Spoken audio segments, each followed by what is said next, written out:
We'll do it live. Fuck it. Yellow lever.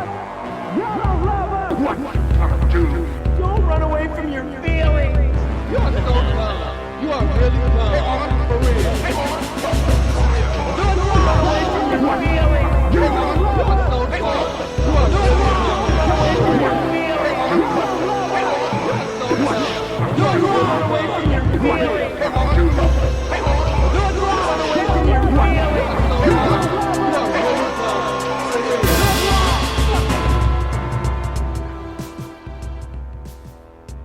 All right, yay! Round of applause, right?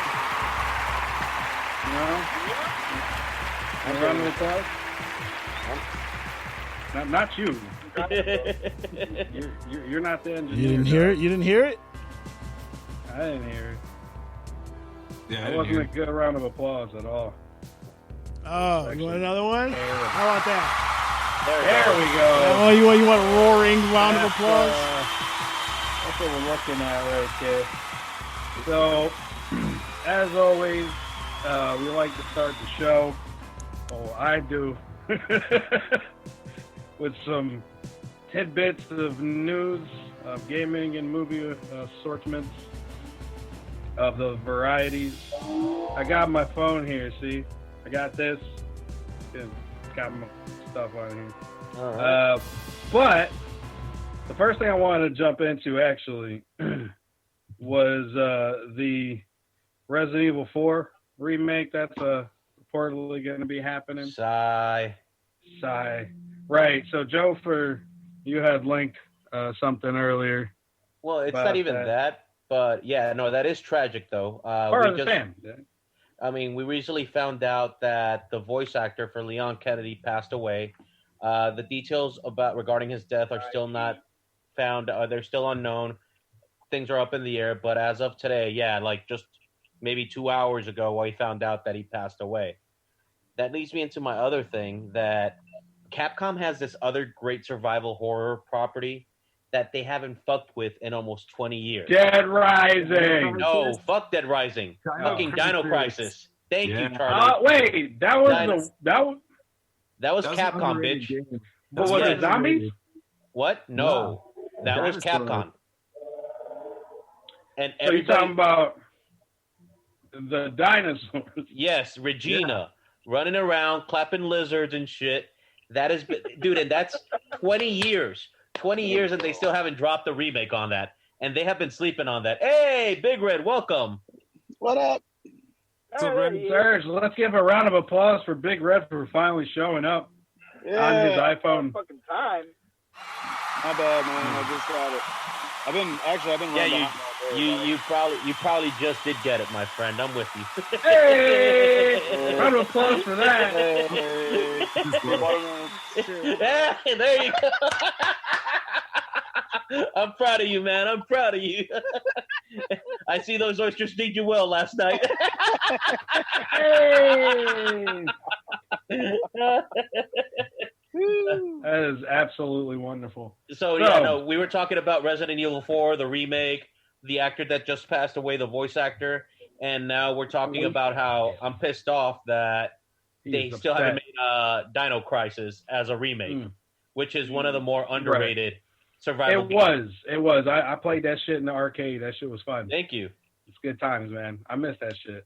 But yeah, so my thing though is, I'm glad you mentioned that. Besides that, is there any other for anybody really? And Serge, you're included too. I know you ain't the biggest gamer, but is there something from Capcom that you're like, hey, what's up? Can we remake that? Like, can we? Well, how would you feel like if they remade the original Mega Man, and not like new mechanics really, but just like super detailed, like 2D, 3D. You know? Well, let Serge answer that, but then I've got another two things to add into that, by the way. I mean, Mega Man would be cool. It wasn't specifically for him because he don't care. No, that's not. I mean, I'm down for Mega Man. You should bring Mega Man Maker over to like Switch and PS4 and Xbox. I'd play the hell out of that game. They made a Mega Man that was like the way Zelda set up now. That would be awesome. So you guys want to hear something shitty? Evidently, before the Konami Kojima split, there was a Capcom, and I forgot the makers, the name of the maker for Mega Man, but they too also had a split.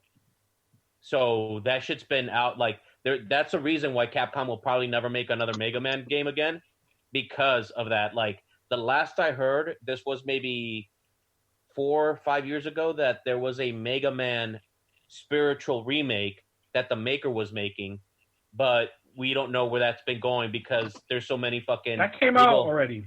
Did it? I think. Pretty sure. I think it was the Oh fuck! I can't think of the name of what it is.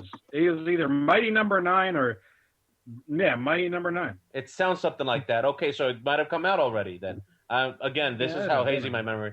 But then the other game that I would love Capcom to see remade, but even then, it's just because it's such a technical, immersive pool to get into right now.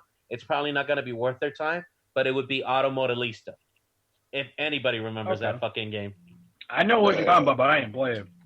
I ain't playing it at all, actually. That was like a really more cartoony-ish Gran Turismo. Before Forza, there was Automodelista, and that was the only other thing giving Gran Turismo a run for its money back in the day. Yeah, until Forza came out. And then Forza came out and was just like, hey, motherfuckers. Dude, Forza... Yep. Dude, and this is from someone that was a ride or die GT dude, like, forever.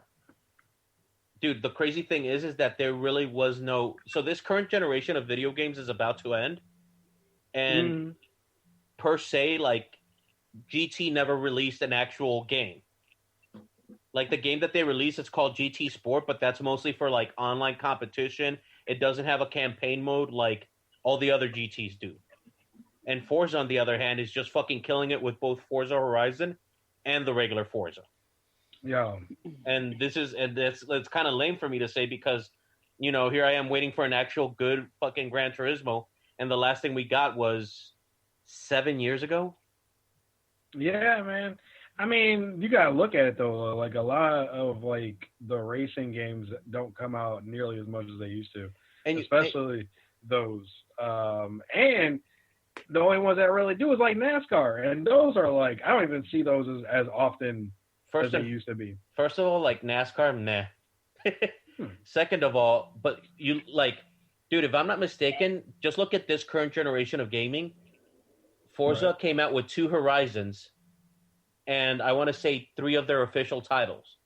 Think about that, bro. And all this time, Gran Turismo just came out with 1 online/arcade game. Yeah, I was paused drinking that beer for a hot minute. I saw it on the screen, on the live.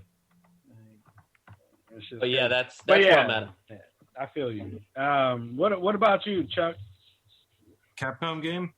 I think if they brought back Demon's Crest from the Super Nintendo era and turned it more to a Metroidvania style. Wow. Made it like remastered with the new graphics. I think I would play the one. Matter of fact, give that a round of a fucking applause, actually. Good call, Chuck. Good call. That was fucking good, man. I like that, man. That's a good game. It was pretty underrated. Yeah. I agree. The other thing that I did want to jump into as well was the Minecraft thing, because Chuck, you're like Mr. Minecraft, like that's your shit.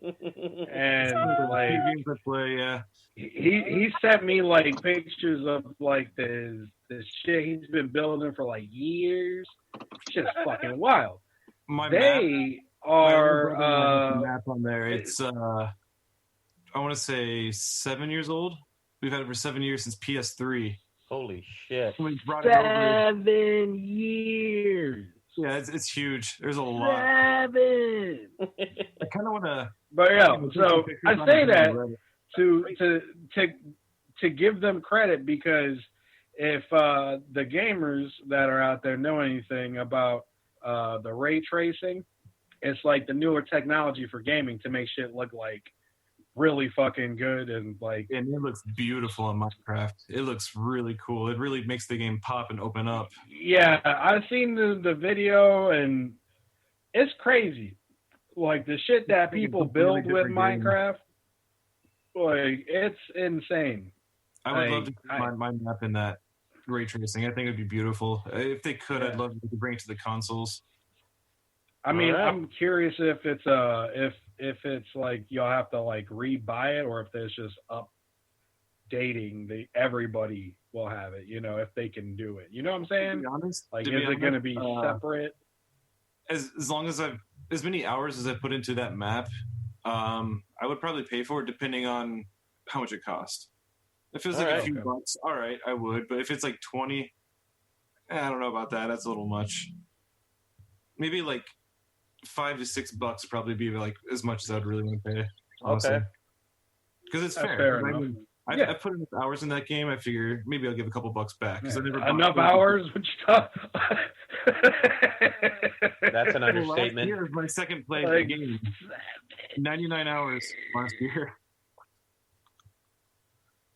Yo, that's how much I put in WoW though. I put a lot of time in WoW, so I Not as many as you understand. put into Apex though. Nah, dude, no, by far, way more. Dude, WoW, I played WoW for ages. But anyway, speaking of WoW, they're fixing that apparently for all my WoW heads. So that are for out the there. uninitiated here, go ahead The and new explain. expansion. Go ahead and explain what squishing means. Yeah, they're basically fixing. So right now you can hit 120, and they're squishing it all the way down to 60. Like that's the max now. You can max out at 120 as a level, but now they're like to 60 to 60. But the thing is, there's so much that you can do is that it gives you initiative to make other characters because you can like level in different areas but that's the other thing too.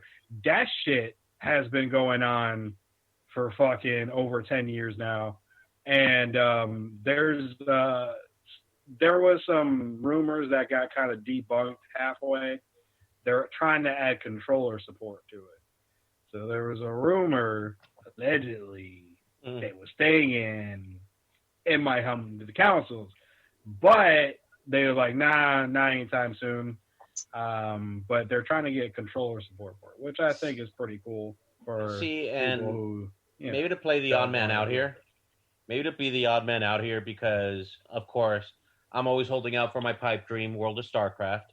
But on that end, so what would happen to all these people that hit like the 120 level and then they go back down to 60? You know, like they just basically, I mean, the way they do the tweaking of the numbers and shit, it's crazy. They'll base it more off of like, I guess I'm assuming the gear, I guess. I fucking know, but like that's crazy. Like you go in one day and the next day everything's just fucking like your shit's half clipped, and that's why I'm like a little like interested. I'm interested, but then I'm pretty sure I don't know. Like, maybe I could be wrong, but I'm pretty sure there's some dudes out there that they're like, "Yo, what the fuck? I put all this time into leveling up, and now like all that shit's gone for naught." You know, because I was seeing how like I was reading the article, and it was saying something like, for you to hit 60 or something like that, it almost takes you like a week of straight playing, or like an accumulated a time of like a week. Right? Yeah, I mean, so, back in the day, it took longer than a week.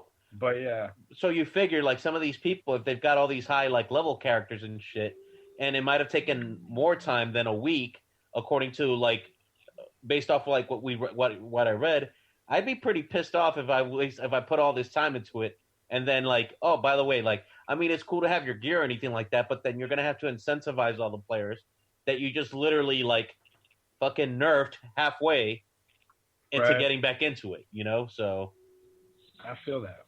Yeah. So that's pretty fucking nuts. Oh fuck. Let me move that there. And then there was actually one more thing too that I want to bring up before we get into these reviews. Fucking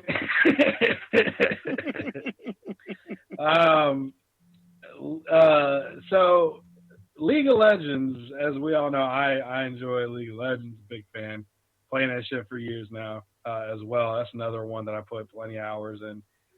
They just recently, due to all the crazy shit going on in the quarantining, we lost Red. There he's back. the ESPN's been lacking sports. Oh, this is So, hilarious. They broadcasted some. You there? You just cut Fade it out. Bow! Sorry. He's still going, but I don't think. Yeah, I don't think he can hear us. Like he's still going. Hold on, let me see if I can write him and see if he gets. Oh, and he's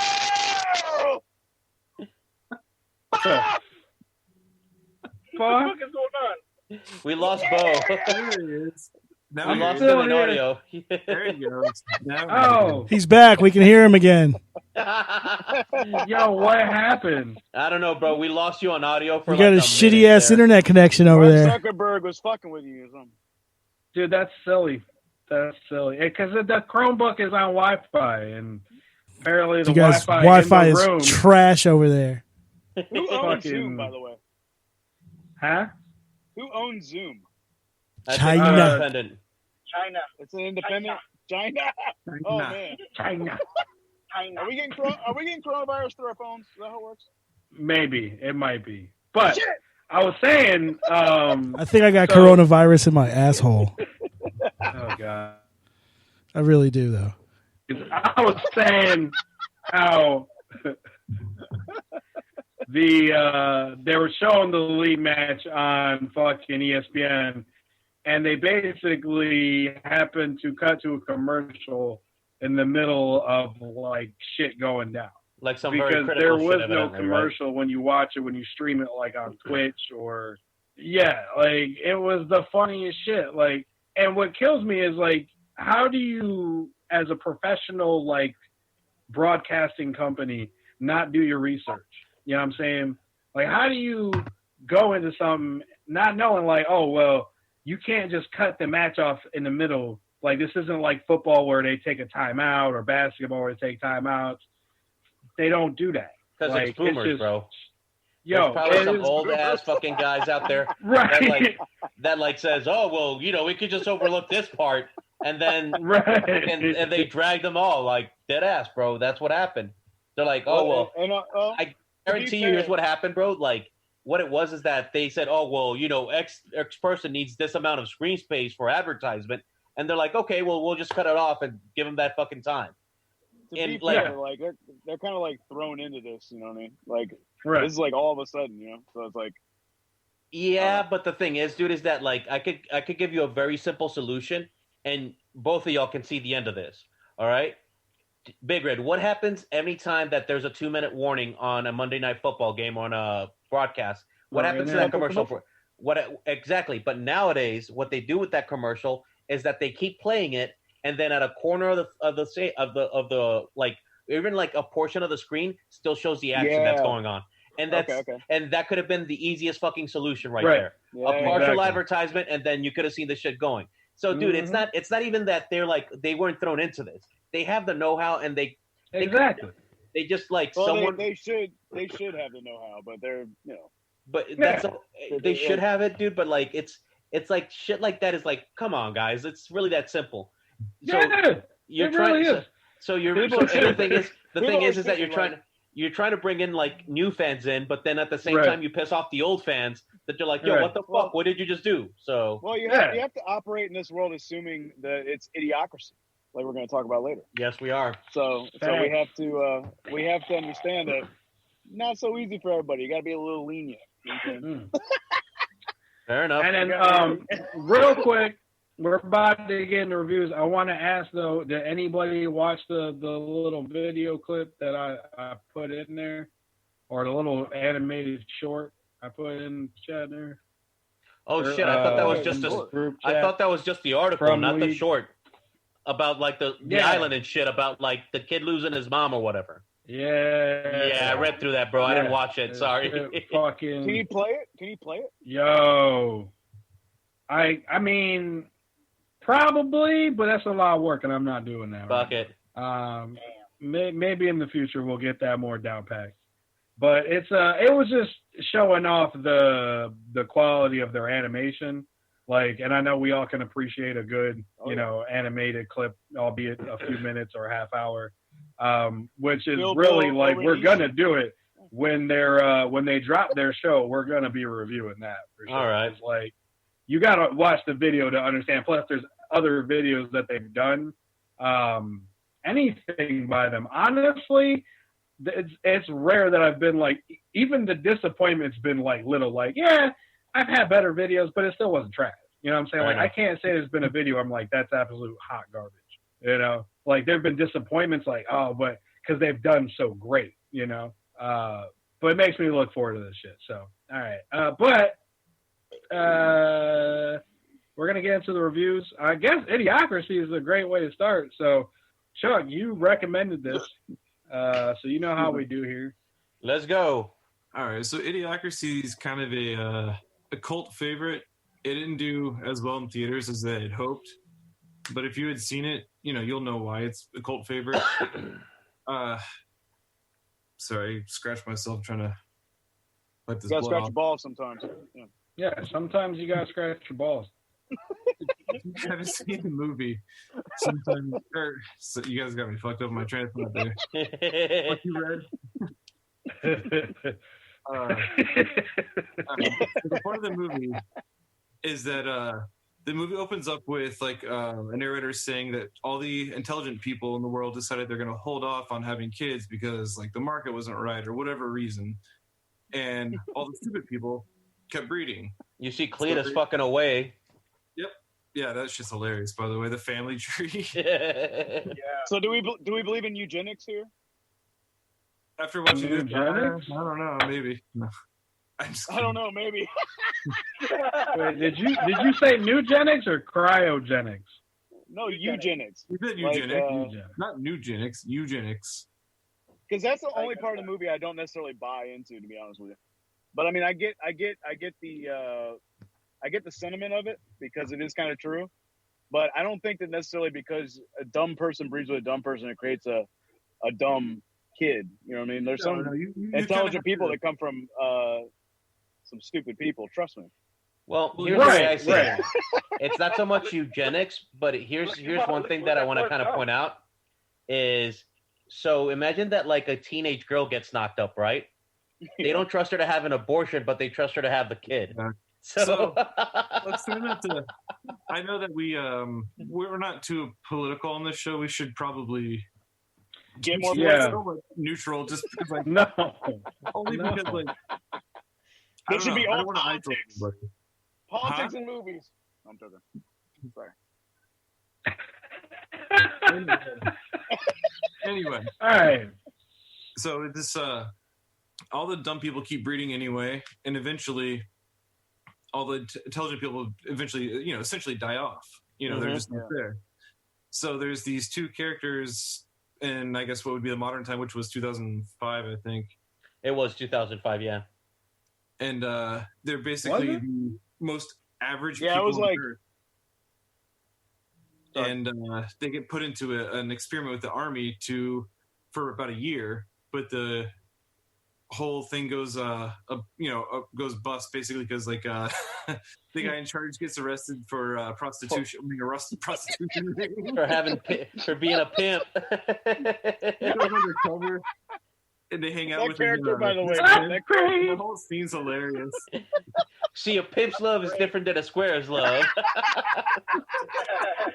Dude, the pictures, the fucking pictures, bro. Doing a slideshow of like the presentation, and there's like Yes. Collins. to skip the technical. And he has like 500 pictures of just him partying with like in a club with like pimps and hoes and like a giant bottle of champagne. And shit. They're like, we can skip through this, man. He's like, fuck, all right. It takes him like 10 seconds to get through it all. Dude, like that. That was hilarious. Those pictures were fucking priceless. Oh yeah. Upgrade. So the two main characters are the most average people on Earth, and they ended up getting put in the experiment for it's supposed to be a year. They're supposed to be basically asleep for a year, Right. and after it's gone bust and everything, it's ends up being 500 years, and they end up on like this giant pile of trash just because of like, you know, the Earth got so stupid they don't know how to recycle, they don't know how to do anything, and eventually the whole thing falls over, and one of the things breaks into or what is it called, like domicile, which looks like a army coffin, but it keeps people like in a sleep mode, you know, cryopod, if you will. Cryopod, yeah. And it ends up going through like a window of like one of this, you know, huge ass building. And this is Dak Shepard's character just sitting there. He's just like, Frito pendejo. what? He doesn't even turn around. He's just watching TV. He's like, shut up. Huh? Right? Shut up.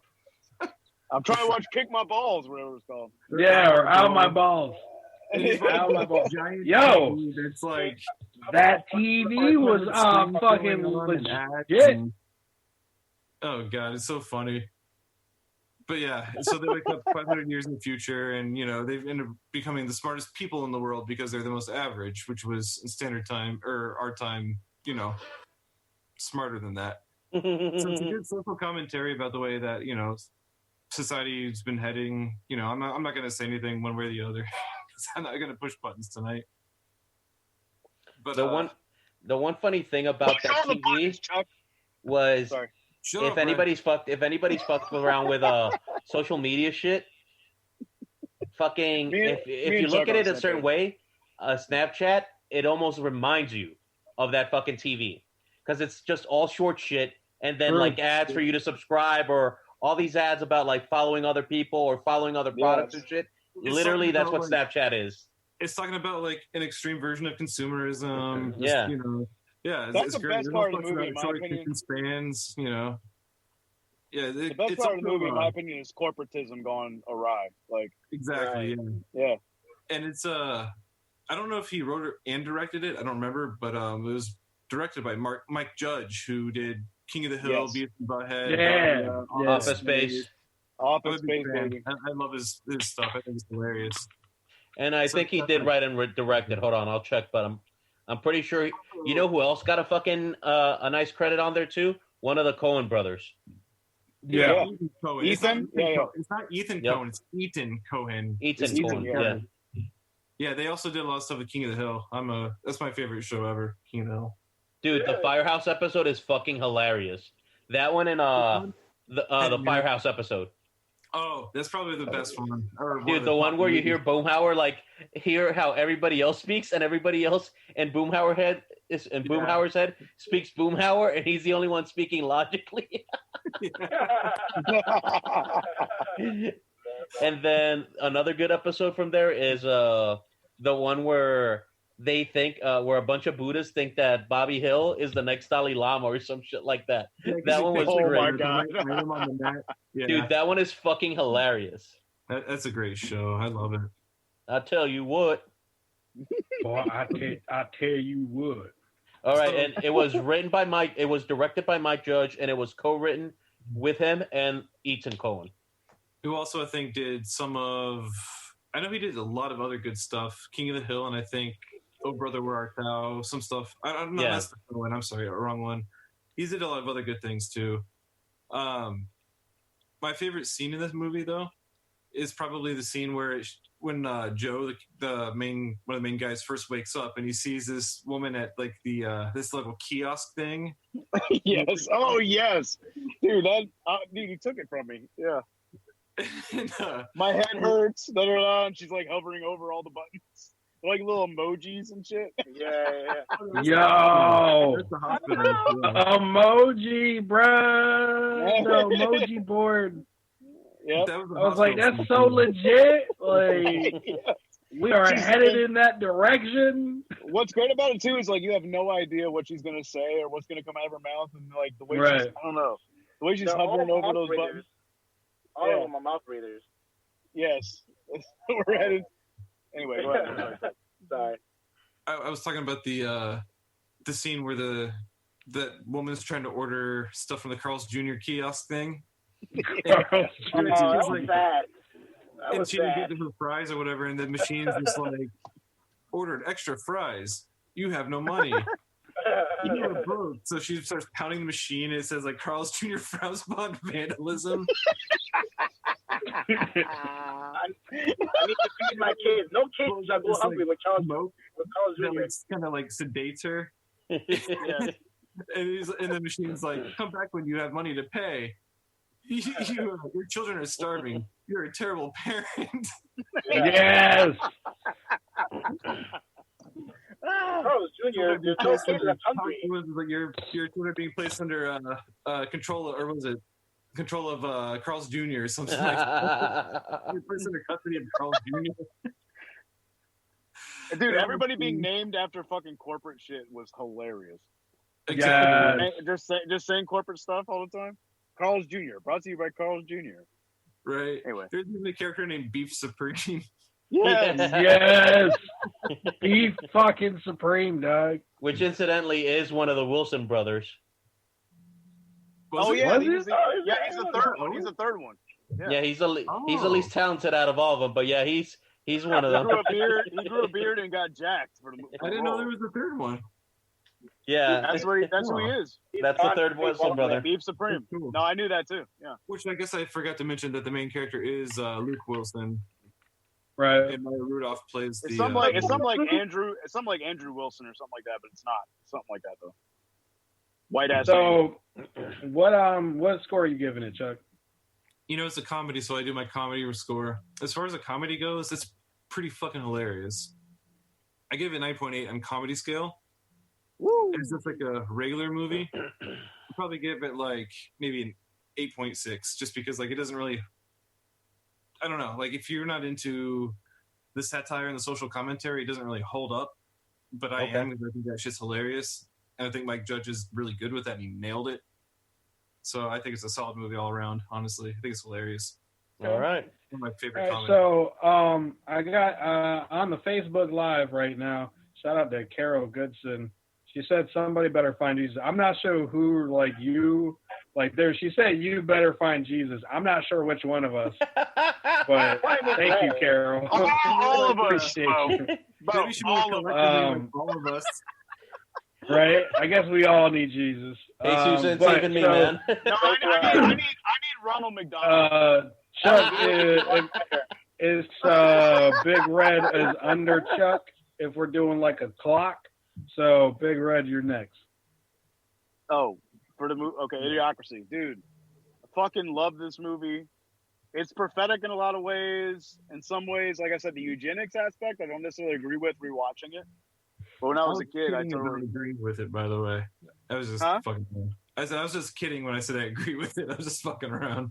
No, I know, but like, well, it's something too where like you notice that though in society, you'll be like, why are the dumb motherfuckers having kids? And all the smart people, they're doing like what they're doing, like watching the markets and right. Yeah. But, dude, what's his name? This is Luke Wilson, right? Yeah. The lead. Yeah, Luke Wilson killed it, man. He's like the perfect average guy. Or Yeah, like, that's true. I mean, they couldn't have casted it better, man. And I mean, like literally, they make him the everyman, and they they're not shy about like making him that.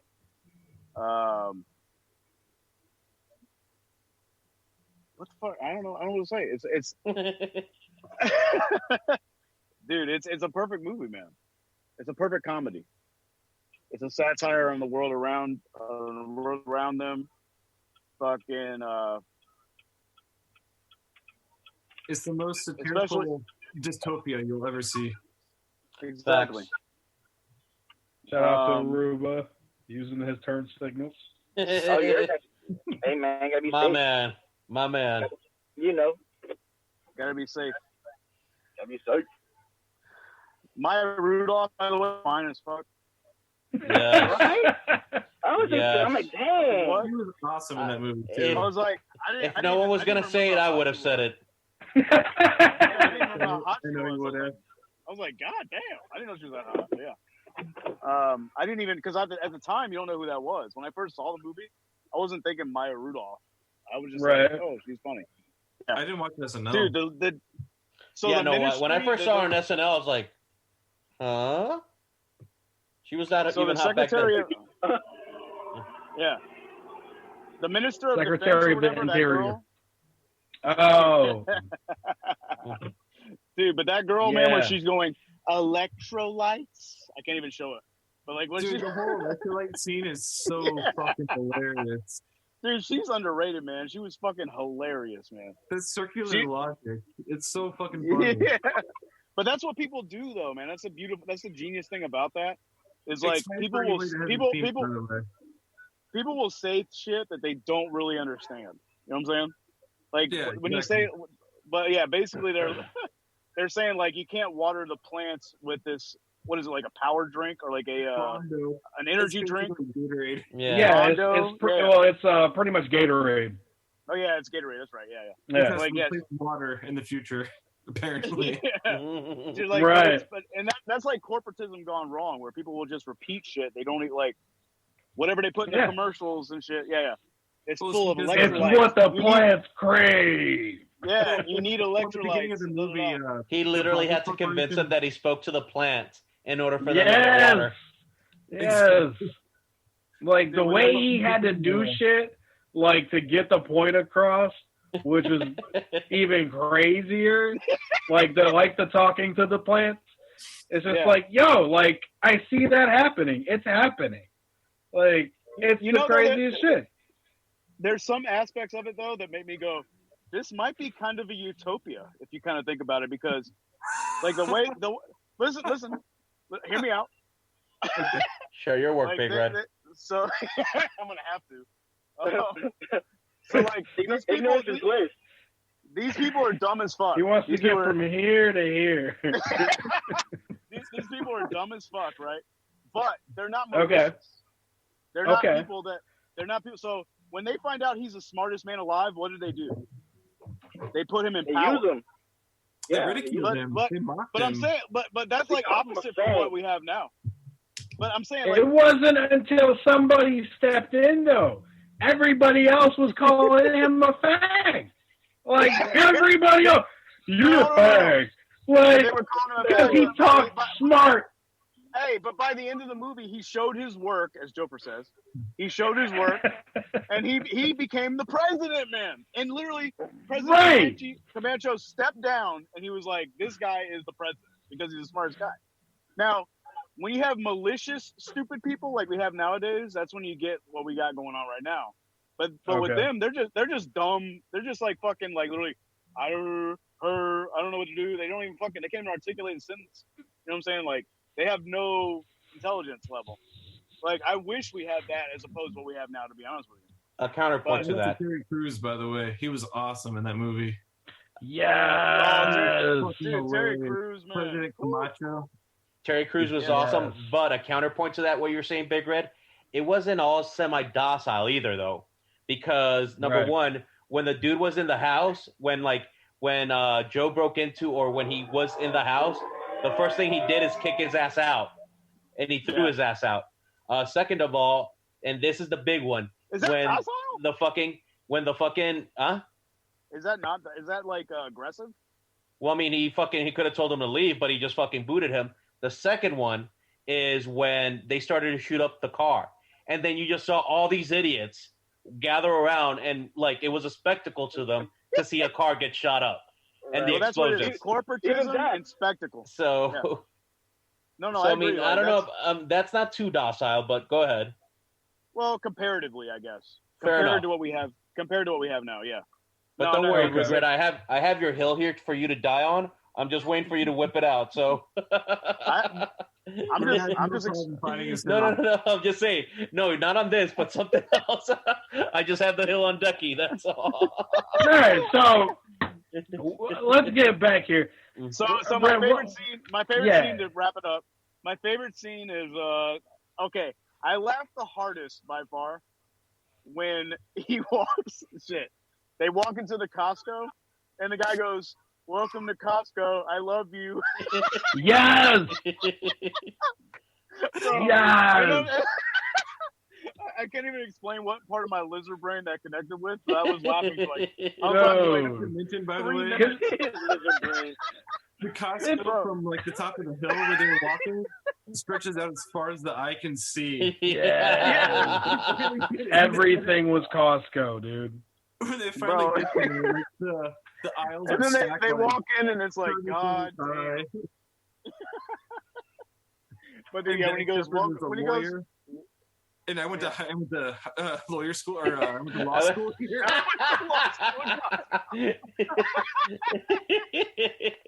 Oh, bro, shit. bro, and also when he meets up with Justin Long, I think his name is the guy from Apple. Yes, Doctor, the doctor. Yeah, Doctor. the doctor. Hey man, it's like it's like you have to. Yeah. He's like, I mean, you sound faggy and all, but Right. He goes, but my ex-girlfriend was a fag and she became a pilot, so. You'll be all right. You'll be all right. Whatever he said. Fucking crazy. But definitely my singular moment was "Welcome to Costco. I love you," and I think that has so much to say. Like, that's an overall theme of the movie that, to me, is the strongest aspect of the movie. Like, even when the president is up there giving speeches, and he's got the fucking corporate banners in the background and shit, like. It's pretty cool. I love that President Camacho, by the way, opens up his speech with shit. Yes. But what score are you giving it, Red? I mean, you got to give it a 9.5 out of 10. Okay. All right. You have to, or else you're lame. Okay? Oh, so I'm next, apparently, for the Facebook Live. Yeah, check it out. That shit's hilarious. Like, the fact is, it's plausible that it can happen because of how stupid people are as it is. Like, it's scary. It's real scary. Because they're the currencies, everybody. Like Kick-ass tens of thousands. Fuck! I forgot to mention it, man. They deal with inflation hardcore in this movie. Yeah, because like your bill's like $10 billion. Like what? Dude, he talks about $10 billion to get on that fucking ride, which is what it ultimately ends up being. The time machine. And by the way, there's like wallpaper. If you look at there's certain scenes. If you look at the background, there's wallpaper with dollar bills on it. That's how much devalued the currency is, which is what we're about to be dealing with here. But anyway. Right. So, I just honestly, I thought it was hilarious. I remember the first time I saw it, I was like, "Yo, this is crazy," because, people are just this dumb. Like, and that's scary as well because people are that dumb. There's a good it blew my mind, bro. Scene for that what you're talking about, by the way. The scene in particular when which by the way I do want to mention they have their thing tattooed on the wrist. It's like their identities were tattoos. Rather. And Joe's ends up getting his name becomes not sure. Yeah. Yes. He gets branded as not sure. His name is Joe. I forget his last name if they even say it, but his name is not sure according to the computer.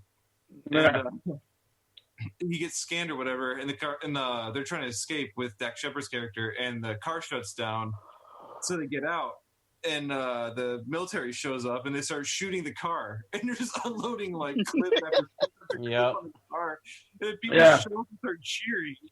And eventually, like, one guy with a rocket launcher shoots it backwards, shoots down a plane. That was probably the doctor's plane. That was probably the doctor's ex's plane. Dude, the way he shoots that shit backwards is hilarious. I'm like, but it's just it definitely has a lot of crazy ass fucking moments. But for me, my favorite though, honestly, I love the intro. Like, where like, don't I gotta train him first? And Shia LaBeouf, by the way, Shia LaBeouf was his replacement in the beginning. That wasn't him. Yeah. Really? That was a Spanish guy. Was it really? That was Shia LaBeouf, bro. I promise you. There's a flag on the plate. I'm checking that. Yeah. Yeah, you know what? And guess what? I'm fucking challenging that flag because I know I'm fucking right. All right. I was just surprised because I'm not challenging you. I was surprised. I was like, all right. I don't see anything here, bro. I don't remember it to be honest, bro. But you know, how do you not remember the beginning of the movie? No. I don't remember. I don't remember Shia LaBeouf being in that. I should say. Yeah, he's the kid that replaces him. But he is. Don't trust me. Trust me, Doug. He's probably pretty young at that point, though, because that was exactly. Yeah. He was a zygote. It was a young guy. I just remember being a Spanish guy. I remember being Shia LaBeouf. Spanish. Yeah. Shia LaBeouf. I remember being a tan guy who replaced him. So I was like, no, it's definitely Shia LaBeouf, bro. That's when I saw it, I was just like, yo, I'm telling you, bro, you're gonna fucking owe me. I don't know what, but no, I love the intro because it just kind of shows his character. Like, again, the whole average normal guy, like that whole he just wanted to sit on his ass and not have to worry about shit and people telling him shit. Like, I think it was actually pretty hilarious and it kind of set the tone a little bit. But yeah, so that was probably my favorite scene. After further review, the ruling on the field is reversed. The guy's name is Jesse Medendlis. That's lies. That's a lie. Liar. Jesse Medendlis. That's his name. And that's a Spanish motherfucking name. Lie, dude. But yeah, dude, and it was Andrew Wilson. That's the brother's name. That's what Red said. That's what I said. And shout out to the dude from Office Space. I don't know his actual name, the actor's real name. Judge. Yeah, Michael Bolton. Michael Bolton. Yeah. When he popped up, I was like, yes. Also the judge. That's the guy with the stapler. That's my stapler. Oh yeah, that's God. I forgot his name. Yeah, Stephen Root. Yeah, that's his name. Bill Dauterive on King of the Hill. Yes, he was. All right, but let me give my score. Solid fucking 9 for sure. Classic comedy. All right. Because we are fucking just spending a lot of time here. So Joe, you're up next, actually. All right. This was definitely a funny movie. Just it was funny because Luke Wilson, he never was able to get out of that like almost. You know what he was? He was almost like a great value Jason Bateman. He was your everyman that was trying to be funny, but Dude, like, good call, yeah. right? And it worked for him, you know. So you never saw him as like anything outstanding. Like you could center a whole movie around him, but he was just always gonna be like meh, you know. Still, It was great. It was a great fucking movie. It was hilarious. Except the only time he was the shit was in that '70s show. He was the shit. And he was Casey Kelso. Yeah. And again, that was him trying to break out of that shit anyways, you know, like trying to like get away from that everyman type shit. That being said, Maya Rudolph had the cakes for sure back then, for sure. My favorite scene would probably have to be damn. It's hard, right? It is. It's fucking hard. Fuck. I think it would have to be when the first time he asked for a drink of water. And they're like, what do you mean water? From the toilet? From the toilet? They're like, huh? Like water from the toilet? Like, you know. From the toilet. That was a pretty funny scene. My score for a comedy, definitely probably a 9.5. As a documentary, it's going to be a 9. So as a documentary. Well done. That was good. All right, that was good. All right. Canuck. It's the Canucks' turn. Yes. I thought it was a funny movie. I'd never seen it before. That was my first Really? time. So yeah. So I definitely gotta watch it again because there's some liners in there that I like and some scenes that I probably didn't catch. But I thought it was pretty funny. My favorite scene is it's a toss up between the trial in the beginning of the movie. The trial when his own lawyer Dax kind of turns on him. Yeah, and you fucked up my house. Yeah, and it was like you're supposed to be my lawyer. Like that whole scene right there was just that was funny as fuck. You can kind of get like it was almost like a dream for him. He didn't understand like what the fuck was going. Yeah, right. Brand new to him. It was still brand new. Like how the hell did it escalate to me being on trial to and this bullshit? And everyone, it seems like a fucking dream. Right. And then I like toward the end. I guess the end when he's battling in that little car with the big, huge. I don't know what it is. Pretty much a dildo. Let's be honest. It was a fucking dildo. It was a dildozer and the ass blaster. Yeah. Right. So I say how they fucking look like fucking phalluses, and the guy couldn't get the fucking do the. That was the rehabilitation. Yeah, he kept going back and forth, trying to get out of that fucking arena. But yeah, I got a 10. I'll give it a solid 9. Comedy. Solid 9. Okay. I gotta watch it again because there's definitely a lot of scenes that I probably missed with the kids and shit. But all right. Okay. Before we drop the movie, I'm surprised nobody mentioned the ride, the time machine right at the end. Hold up. I got one thing I want to mention that I don't think nobody has thought about, but there's an after credits scene. Yeah, there is. Yes, there is. Bitch better have my money. Fucking Upgrade got himself cryo pimped. Fucking cryo with 2 D's to emphasize cryo locked up like a pimp. Right. And ends up in the future. I was like, yo. So they set themselves up for a sequel that never happened, which I think that would have been fucking a pretty interesting sequel, to be honest. No, the sequel did happen. It's our current timeline. Oh! I looked it up, by the way. They had a budget of $2.2 million, I think it was. And in theaters, it only made 450. That's so sad, bro. That's because they only released it to like 100 and something theaters because test screenings did so badly. Right. But it ended up doing $9 million in rentals alone. They basically gave up on the movie. Which sucks because it's honestly one of the funniest movies I've ever seen. Ever. Yep. Like it's the first future movie that you don't have any flying cars. These fucking testing audiences like that. Right. That's facts, too. Big facts. All right, so we're going to go on to the next film, which was picked by Mr. Jofer here, Mr. Bodega Pirate, which is Out of Sight. But go ahead, take it over, dog. It's on you, dog. Go ahead. And look, you didn't seem too pleased with it, huh? We'll get to me. All right, so the premise of this, it's definitely a guilty pleasure of mine. I fuck with Steven Soderbergh a lot, and this was one of his first breakouts and shit.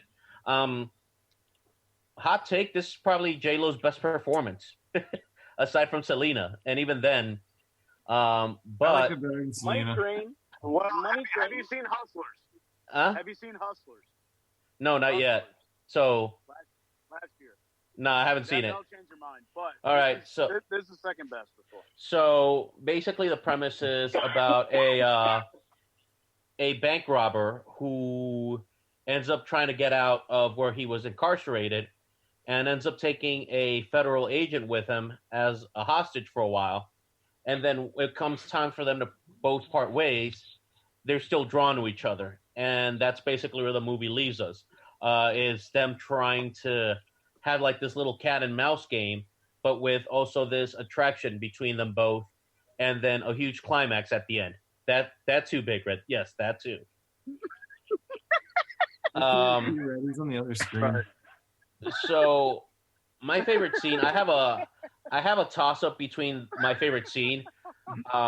If it's either gonna be when they're talking in the trunk and they're trying to get to know each other, or when, damn, it's actually 3 scenes, or the one after they get done talking and everything, or after they go up to the hotel room and they spend the night together, and they have this huge conversation about like, oh well, if this is just like something where like you fetishize me about like, oh, it's fucking a Fed agent or whatever. He's like, no, I just really like you for who you are. And if this was a different thing, like this could have been thought out altogether. Like, and then she says, do we really have to have a timeout? Or it's like, do we have to go back to not having a timeout? And then he says, yeah. And then the third one is really at the climax of everything towards the end. And it's where she has to shoot him. And he tells her again, all right, no more timeouts. And she's like begging him just to drop the gun because she doesn't want to put him down, but she has to put him down. But I would have to say out of those 3, it would probably be the second one for my favorite. And then I would have to say the score for me is going to be a 9. What? What the fuck is happening? You got like 3 favorite scenes? Giving shit a 9? What? He loves it. He loves Soderbergh. And I told you this is a guilty pleasure of mine. Oh, man. Catcher in the Rye. Not Catcher in the Rye, but definitely not Catcher in the Rye. Wow. Wow. Okay. Well, so wait, hold up. You don't have anything else that you want to say real quick? Because, yeah, Aruba's next. Dennis being a faggot. I mean, sorry. That's from Idiocracy.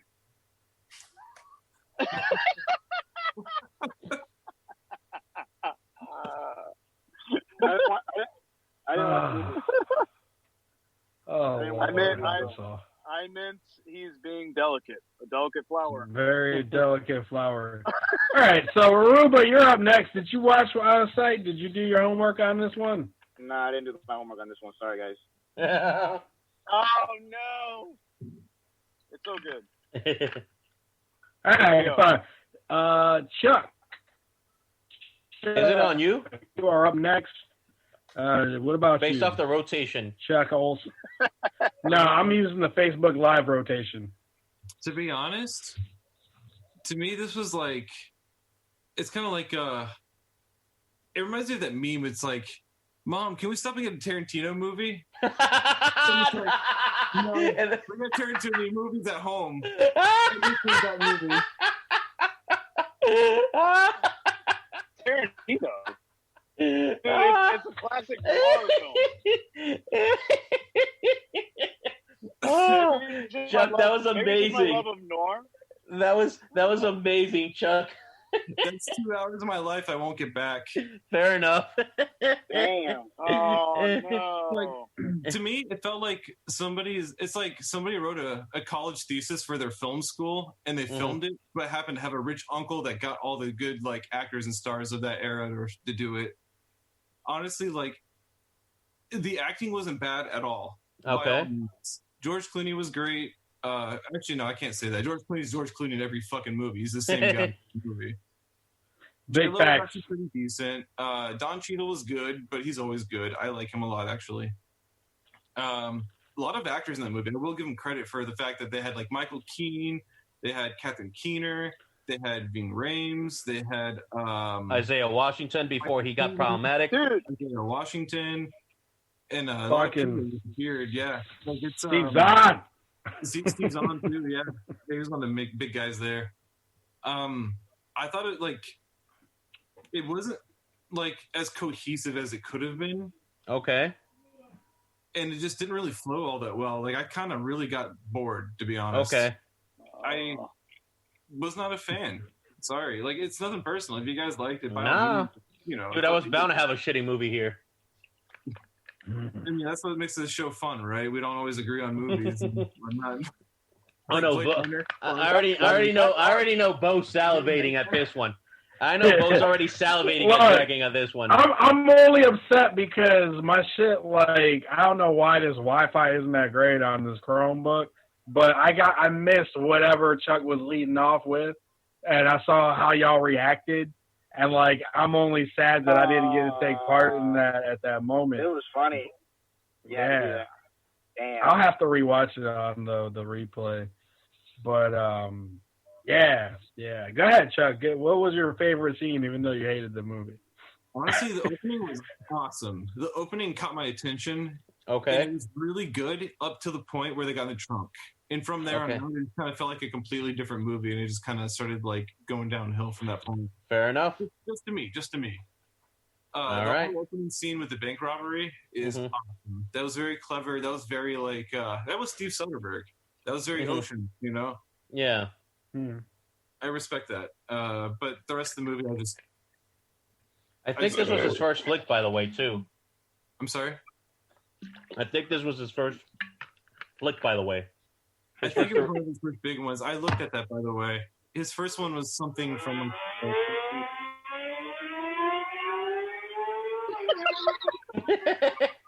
Really, man? Really? That was my... This segment is brought to you by Yamaha. Well, then. That was my comment, guys. Your favorite rice rocket. So, Chuck, what are you giving it? Sorry, Jofer. Nothing personal. It's all good. I'm going to give you like a 4.5. 4.5, all right. How much? Nice. 4.5. Damn. Kind of glad I watched it out. Yo, hold up. Can we just take a second that nobody apologize for shitting on my fucking movies? We all just shit on my shit and then shit on it and then be all like, nah. Oh, But I don't get no fucking apologies. Because it's like the equivalent of taking a shit. Shit. This new segment is brought to you by Hose Mad. Red, you're next. Okay, I didn't think it was like a masterpiece, but I think it's close. I think there was like some things that could have done better to get it to that level. Okay. But dude, I love Soderbergh, and I love this movie. It's very noir-esque. It's like because of my love for film noir, like I really, really get into it. And not only that, but you said the screenplay, Chuck. You said the screenplay was like it was written by some like half-ass bullshit film school motherfuckers, but it was actually a novel, and it was written by the same guy that did Jackie Brown and what the fuck else? Casino Royale. No, that's the different guy. I'd have to look it up, but I mean, it's a well-known author. What you're saying is Tarantino should have directed it. Pretty much. No, it's an author. It's an adaptation of a certain type of writing, certain author. I mean, like it's not necessarily. I don't think that the direction of the movie is even close to a Tarantino style, personally. But I mean, the characters are close to what Jackie Brown was. Yeah, that's because it's the same author. I think, and me personally, I think they're very, very interesting characters personally. But they are. So I was wrapped into it, to be honest. So the work that this guy did was Raylan, which ended up being Justified. He did The Big Bounce, and he did Get Shorty. Yep. Get Shorty. What was another one? There's another big one that became a movie as well. The Big Bounce. Big Bounce. Okay. There's something else. Anyway, but yeah, dude, I fucking love this movie. I think Clooney and Jennifer Lopez. You want to talk about chemistry between two actors? Like, yep, that's as good as it gets. Like, I mean, sure. you don't get better chemistry than that ever, in my opinion.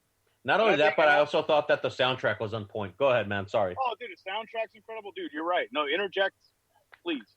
But dude, I loved it. The way it was shot was fucking like you could tell Soderbergh is a top-notch director. As far as favorite scene, I don't think it's even close, to be honest. Mm-hmm. Like when they're in that hotel bar, like I could have done without the guys coming up and hitting on her. But you see, that's like 90s shit right there. That's what that is. That's I know. But as far as like something like, but everything after that to me, like that's like, there's an all-time shot right there where like it's got her and him, and then the city lights in the background. Thank you. And dude, that is an all-time shot. It's like a crescendo of that chemistry that you're talking about. I'll never forget it. Like the lights the lights are coming up from underneath, like a lot of what's going on underneath, you know, in the groin area. You know what I'm saying? Like there's a lot of the chemistry with really on point. Like I said, that whole scene is a crescendo of that chemistry that you were talking about. In my opinion, whole scene, like if you don't appreciate that scene, like I don't know what the fuck to do for you. Big facts. Like that's incredible. I can challenge your chemistry with better chemistry, by the way. What's that? I have better chemistry for you. Simon Pegg and Edgar Frost. Far better chemistry. Boom. Jake Gyllenhaal and Heath Ledger, right? Why can't I quit you?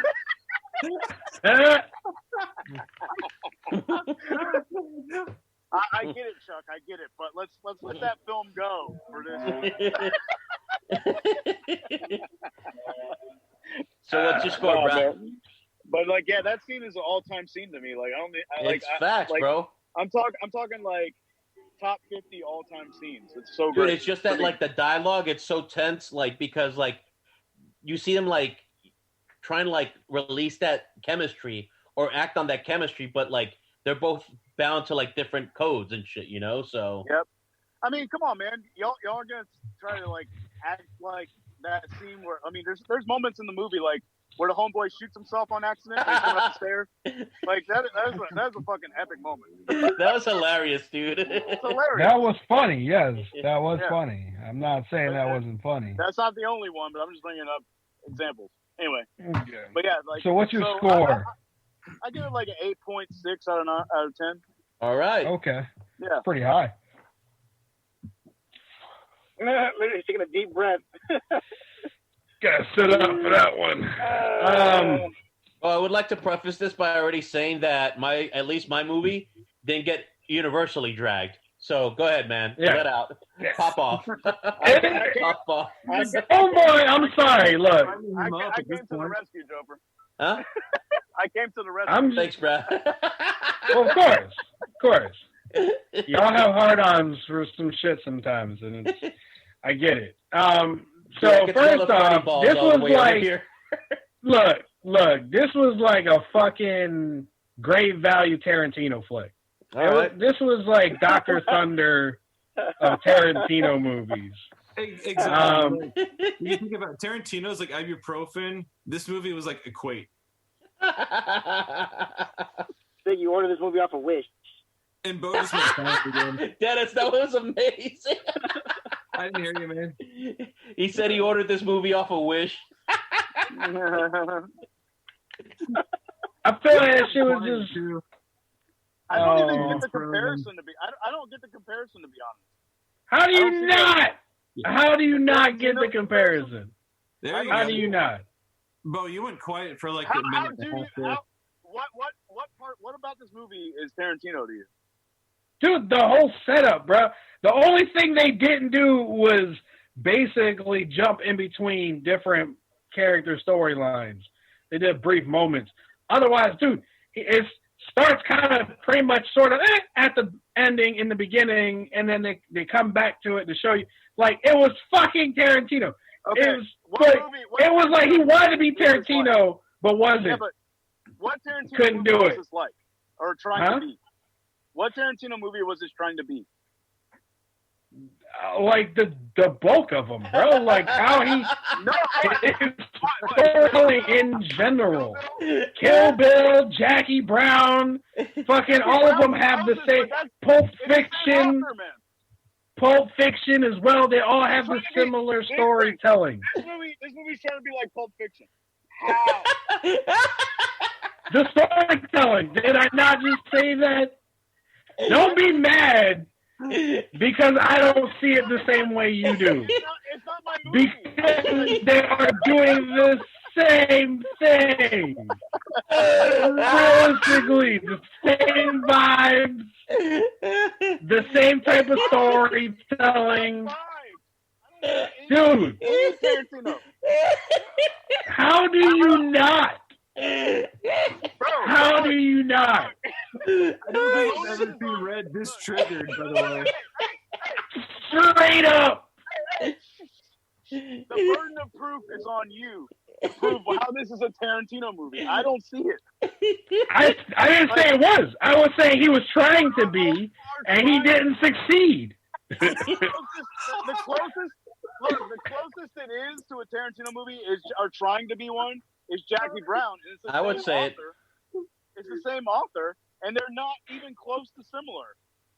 Like, in my opinion, the way they're shot and whatever, like, from a director's standpoint, there's nothing about this that's like that is on the level. I mean, I'll guarantee. I'll tell you right now. I think Jackie Brown's a better movie.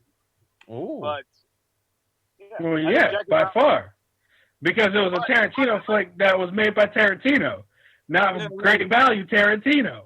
That's that simple. Better than Green Lantern. I also would put Green Lantern. What?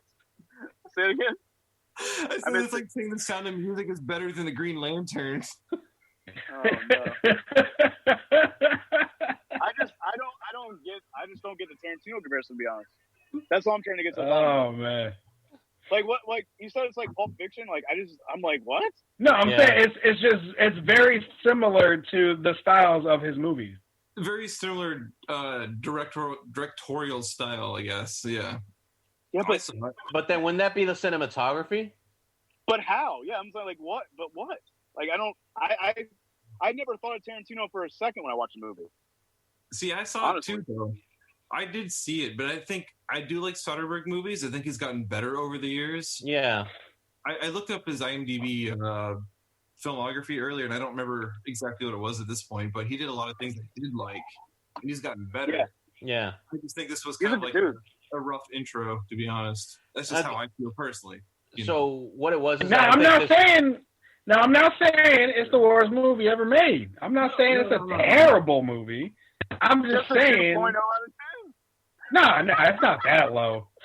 It's low, but it's not that low. I'm joking, man. I mean, I was surprised by the cast. Shout out to fucking Avi, fucking her dad. Dennis Farina. Yeah, for me, he was one of the strongest actors because I'm so used to seeing him as fucking scumbag Avi, and he's all concerned dad in this fucking movie. So I was like, yo, fucking shout out to him. Dude, he was also and I'm sorry, hold up. Smart mouth on that one too. Also, what the fuck for Michael Keaton? Who in their right fucking mind was like, yeah, Michael Keaton and Jennifer fucking Lopez? This makes sense. This makes sense. Hey, you know that him and Jack Nicholson fucked the same porn star at the same time, right?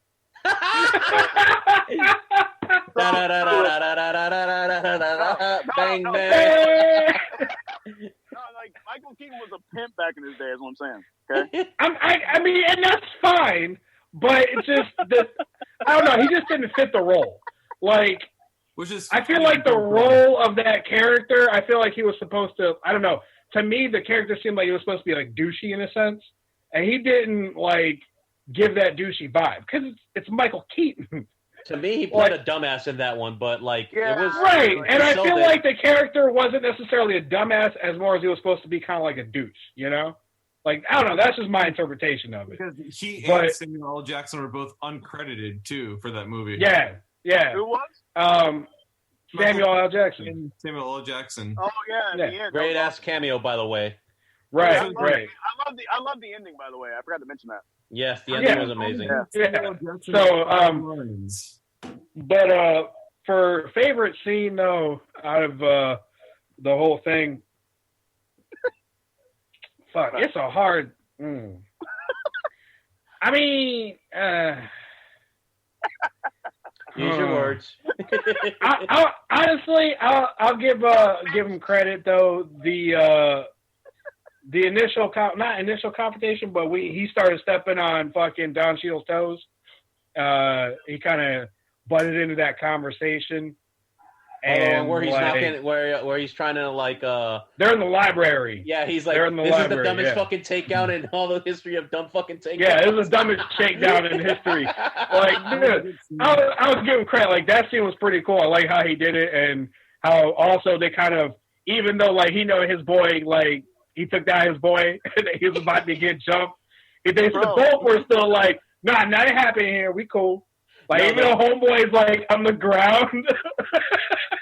The other funny thing is that in that whole little thing, he's like, oh, well, he doesn't need to get hurt. He could just fall on something really hard, like a shiv or my dick. And then you see fucking, and then you see his eyes get big. He's like, I'll pay. Right. And fucking Don Cheadle. Fucking Don Cheadle, dog. Don Cheadle's awesome, though. I'll give him credit Yeah. for that one. Dude, how about nobody's mentioned Albert Brooks yet? Dude, I was about to say. Dude, like. Well, my thing, though. We reviewed so many movies of his, too. We did Taxi Driver, then Driver, then we did this. And he's killer in all but. And we'll do Finding Nemo one of these days, too. He's great. He's great, though, man. Like, I will say one thing. One of my big issues too, though, was like because I know it was supposed to be like some of a drama, some of a comedy and shit like that. But there was times where I feel like it didn't balance well. Like the transition from comedy to drama didn't transition like he was wanting it to. You know what I'm saying? Like it didn't flow as like it should. Like there were certain moments where I couldn't tell like should I be laughing at what Don Cheadle's doing or should I be like oh shit. Like, he reminded me of what was his name, Pinky from fucking from the Friday After Next. Yeah, it was fucking Pinky. Yeah. That's. I mean, but he pulled it off more gangster though. Like he was more intimidating as much as it was. But there was just times where I couldn't tell. Like I'm like, yo, am I supposed to be like, is this the funny part? Like I'm a little confused right now. But yeah, it wasn't the worst movie I've ever seen. It wasn't like Dragon Ball Evolution or some shit. That was good. It wasn't. I now pronounce you Chuck and Larry. Hey, whoa! That movie wasn't that bad. It had some fun. Garbage. It's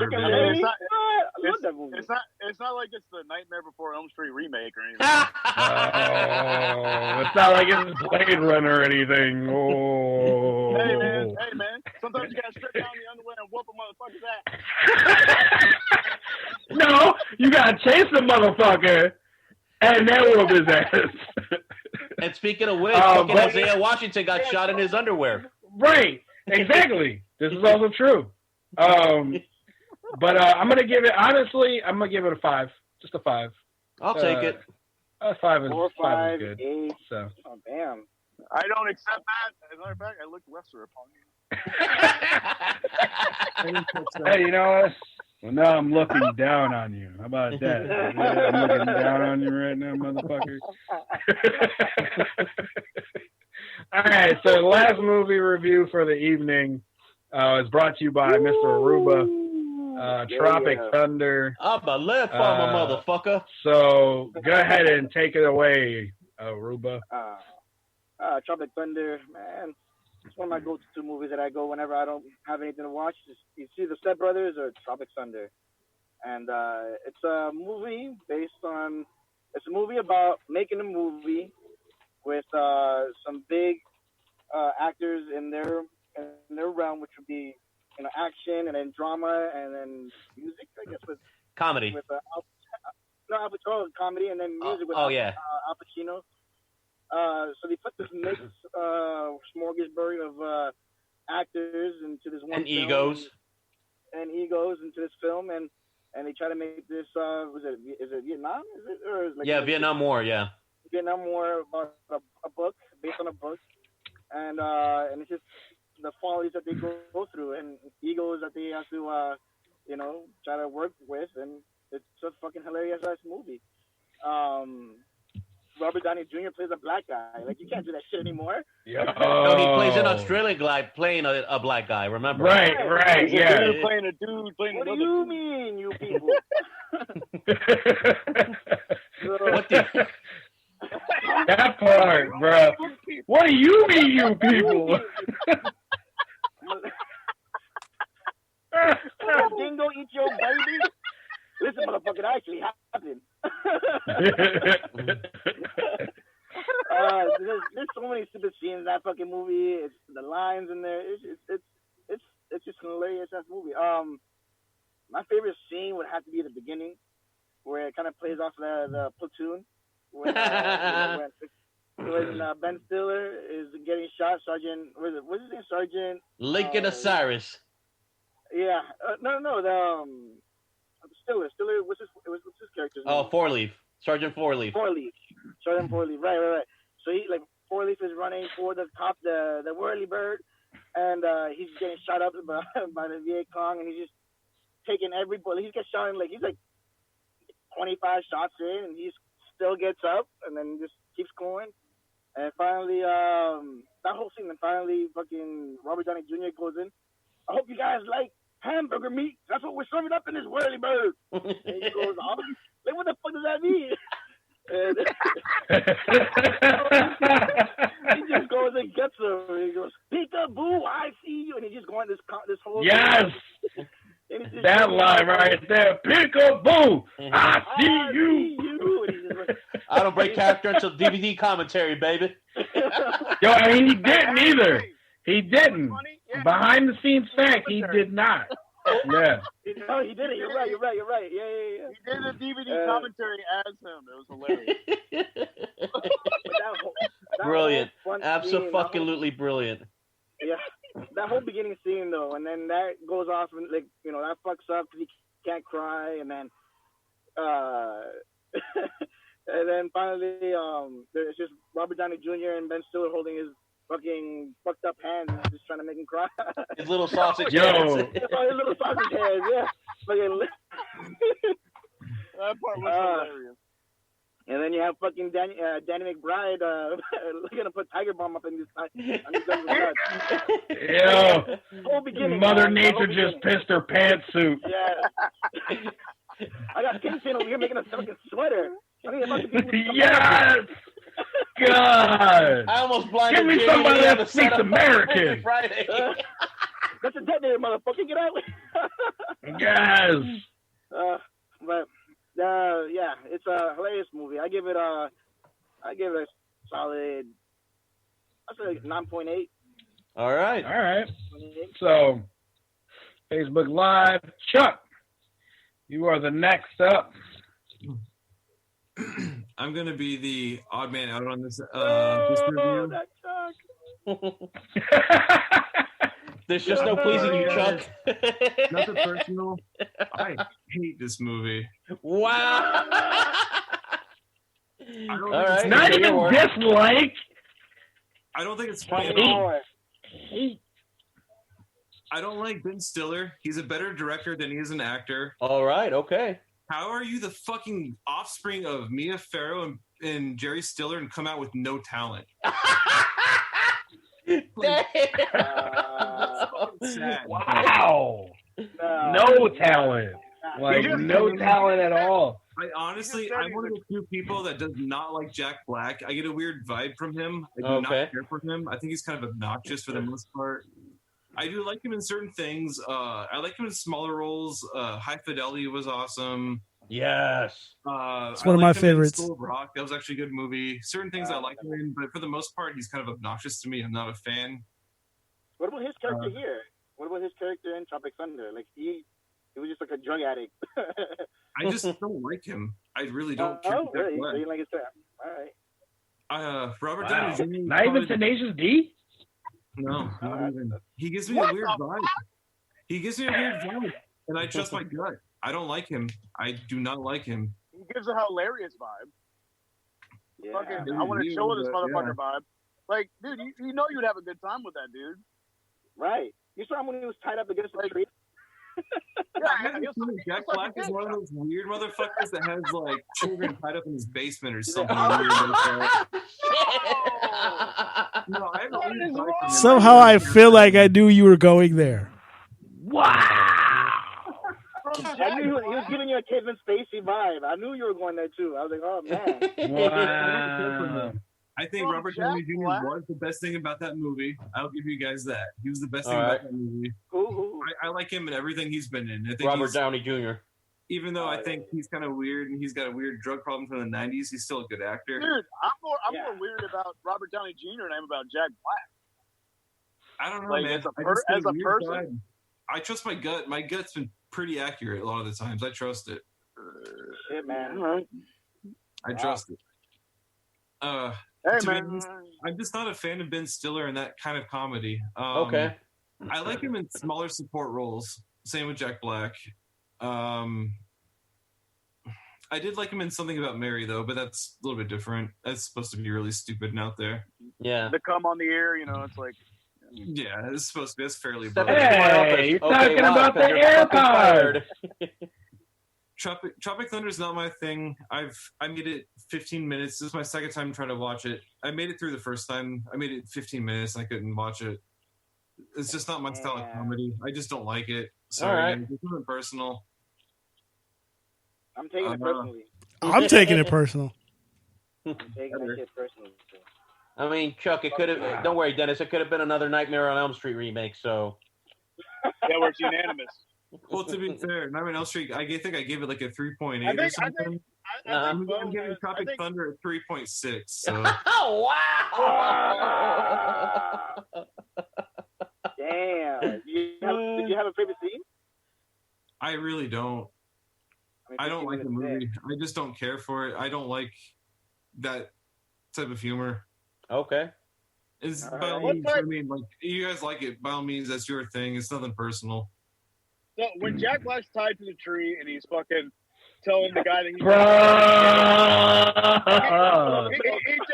he just found out he's gay and he's like, I'll stroke the shaft. I'll cradle the balls. I'll stroke the shaft. I'll swallow the gravy. Fucking get it over here.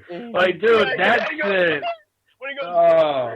like, bro, like, I don't know what Big Red's at a loss of words right now. you gotta laugh.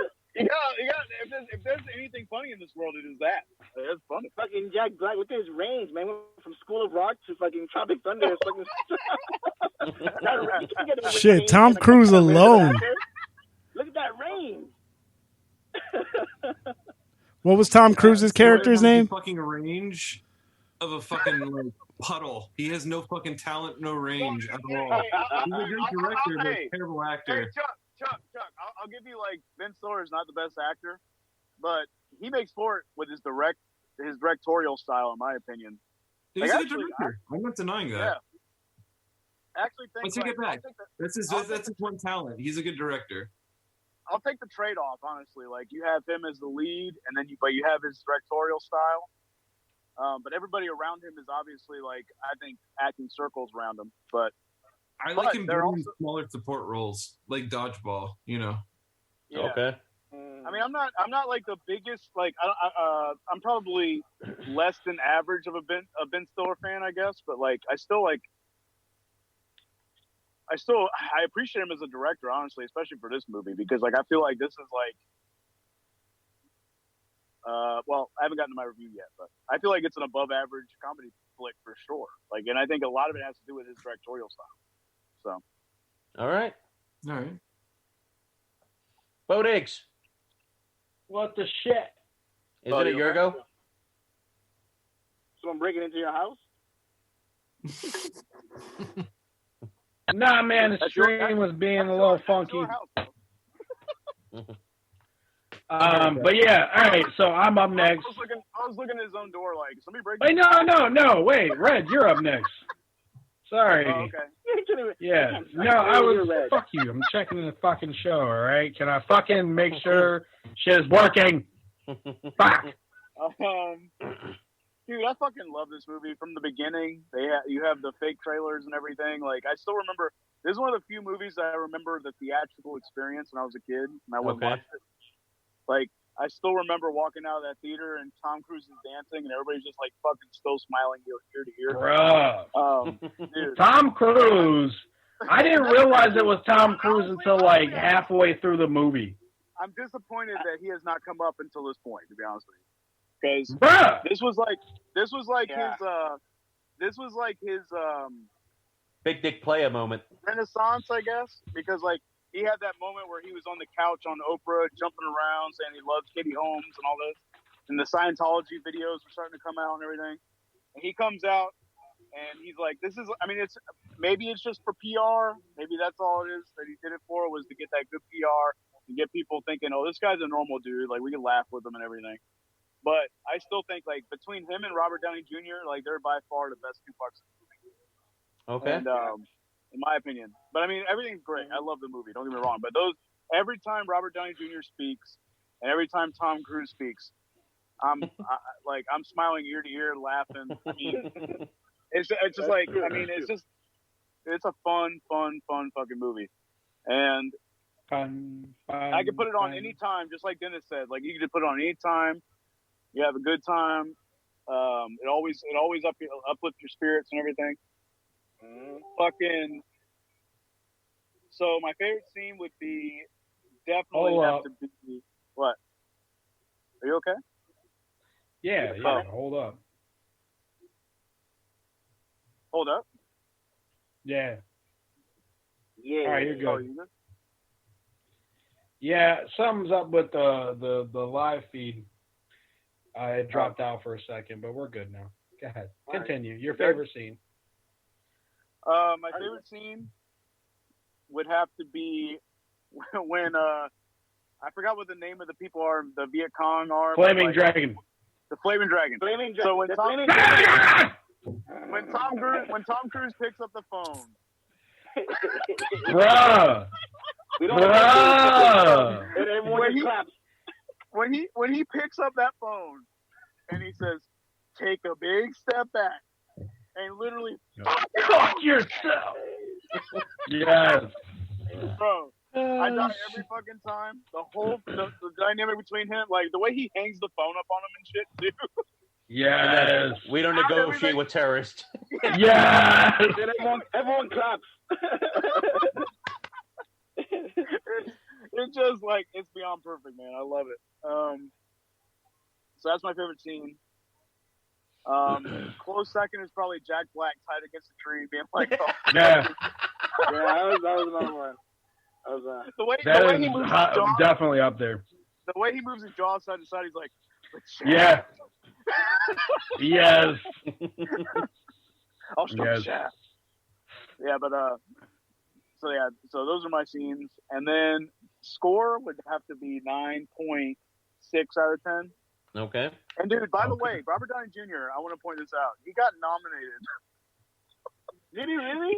He did. Yeah, he did. He got nominated. Cuba Gooding Jr. said something about that at the awards. He's like, man, you're go ahead. He's like, man, you're even taking nominations for Bus Brothers? He literally said that in the award show. He literally said that. Cuba Gooding Jr. said that to Robert Downey Jr., bro. But it's great. It's great, dude, because like the movie's making fun of those people for doing what he's doing to get nominations. Right, at the end. And it played out. It's like, dude, this is amazing. But, I love that. But yeah, so like 9.6 out of 10. That's my score. All right. So I'm up now. Yeah, classic comedy. When I went into it, I'm with Chuck. Like, Ben Stiller is nowhere near the greatest actor. He's got a select few movies that are fucking gold.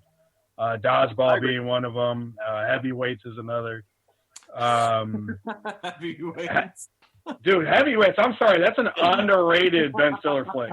That is where the Dodgeball character came from. That's one of my earliest exposures to Ben Stiller, by the way, was Heavyweight. I'm with Bo on that. Yeah, dude, that's a sleeper, bro. Like, and again, it spawned the Dodgeball character. Like, he doesn't have that much range, but that was right. But exactly, fucking Tony Perkins and the Dodgeball guy are fucking the same guy. Yeah, you pointed that to me before. Yeah, you're right. Yeah, and but the behind the scenes though, you have a lot of respect for him because wait. Red posted earlier. The behind the scenes of the scene where they're breaking each other down. Ben Stiller's breaking him down. And the like 10-minute behind the scenes clip of them basically ad-libbing that scene back and forth. And you see Ben Stiller being able to be like, all right, hold on, just say this. And then he goes right back in the character. Like, that gave me a lot of respect for him. Like, as a director. Honestly, I feel the same way Chuck does when I watch him on film, but when you watch that behind the scenes, it kind of gives you a whole new level of respect for him. Where you're like, oh shit, he's really not the worst actor. He's just right compared to Robert Downey Jr., Jack Black, like Tom Cruise, people like this around him, maybe he's not the best. He's always acting around Titans. You know what I'm saying? Usually. Exactly. Yeah, sidebar. It's like you get So like does Al Pacino, Robert De Niro, and then you have like John Heater. You know. Jay Baruchel. Yeah, boy. Oh, Right. I'll give you that one. But yeah, quick sidebar: does dodgeball and heavyweights then exist in the same universe? That's what's been racking my mind. I would like to believe so, bro. For like the last 3 minutes. I would love to think Since you said that, dude, bro. that shit clicked in me, and I'm like, bro, these two movies exist in the same universe. Like, I would love to think that he's really Tony Perkins, but he changed his name because of all the shit that happened at the camp. You know? what do y'all think of Zoolander? It's alright. It's I alright. like the character. Yeah. Yeah. It was. I mean, it has its moments. It's Ben Stiller. Like, you know, it was one of his roles that was a little more actually outside of his normal role. To me, I'm also kind of the odd man out in this too. Ben Stiller and Will Ferrell, to me, are both the same. If they're surrounded by good people with a good director, they can be good, but they can also be really fucking terrible on their own too. That's true. That's true. I can agree. But yeah. So, but getting back to it though, I love the movie. Like, everybody kills it. Even Jay, fucking Brichelle, fucking homeboy Pyrotechnics. I can't think of his name right now. Danny McBride. Yeah, McBride. Yeah. Dude, I love Danny McBride. Dude, his one-liners in its own. Like, when he grabs the flamethrower when they're breaking out, I only know the sound it makes when it lies. Dude, that fucking... Come on, Pinocchio, we gotta go. Right. And dude, the multiple references, like, you grew hands? Yeah. Speaking of references, He almost blinded Jamie Lee Curtis on the scene of Yes. Dude, fucking his first movie said Driving Miss Daisy. Bro, I lost an appendage.